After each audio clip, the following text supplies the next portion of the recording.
nature by some hippie women. Hark!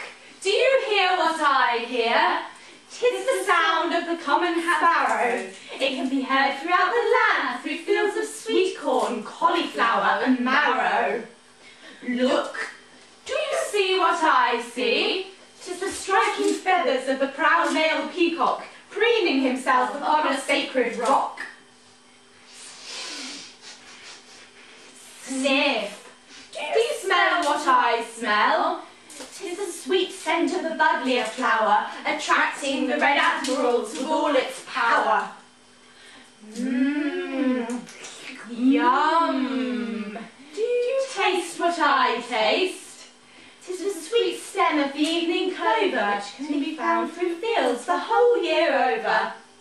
Poke! Do you feel what I feel? 'Tis the soft fleece of the infant lamb, scanning for the very first time. Come on, little fellow, if I can do it, you can. Now I must go and meditate upon the dew-drenched fleet, along with the millipedes that crawl across my feet. I think about nature and all the joy it brings, and how one can use their senses to experience these things. I giggle as my cheeks are tickled by the golden corn. I've been roving naked since the day I was born, so I